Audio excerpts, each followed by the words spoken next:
Godina Gujii Lixaattis deeggarsa raayyaa ittisa biyyaatii fi sangoonni 168 fi birrii miiliyoonni 1,400 walitti qabamuun himamee jira. Godinichatti jiraattonni aanaa dugdaa daawaa fi magaalaa Bulee Horaa tarkaanfii mootummaan humna abuut irratti fudhachuu eegalee kan deeggaranii fi tarkaanfiin kun akka milkaa'uufis gahee isaanii kan baatan ta'uu himanii jiru. Ammas hawwii taaffisa.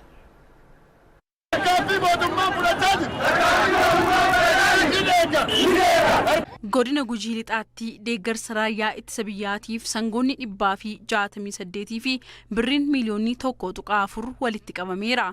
Jiraattonni aanaa dugdaa dawaa fi magaalaa Bulee tarkaanfii mootummaan murna abuut irratti fudhachaa jiru deeggaruun hiriira bahaniiru.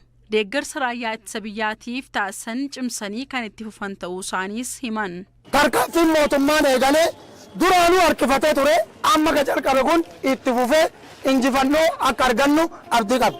Anu humna qabuun karra qabuun akka ana dugda daawwatii fi magaala Fincaa ganda madda Fincaatitti qabeenya qabnu hundaan isaan bukkee dhaabannee waliin jiraachuu qabna. Kutaa waraanaa 21ffaa raayyaa ittisa biyyaatti ajajaa kumaa Siraaj Seed deeggarsa kanarratti argamuun hawaasa cina isaanii dhaabbate galateeffachuun uummanni qaamolee nageenyaa waliin ta'uun nageenya isaa eeggachuu akka qabu hubachiisan.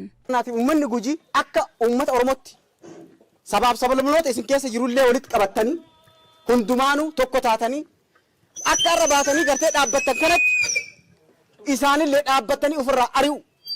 Bakka amma achitti isaanii dhumatti jechuudha. Bulchaa godina Gujii Lixaa obbo Tafarii Wandaafraaw hawaasni dammaqee waltumsuun murna abuutii fi fardeen isaa qabsoo amma jalqabe kanaan awwaaluu qaba jedhan. Uummanni keenya badhaan dargaggoon keenya badhaan dammaqnee abaa'oon shaneen akkuma ergamtuu fi fardeen TPLF ta'anisan TPLF naannoo kaaba Itoophiyaatti Tigraay keessatti akkuma rakkoo uumaa jirtu TPLF nu rakkisaa jirtu ammoo abaa'oo shanee nu keessa jirtu waan taateef abaa'oo shanee kan qabsoo jalqabneen awwaaluu qabna.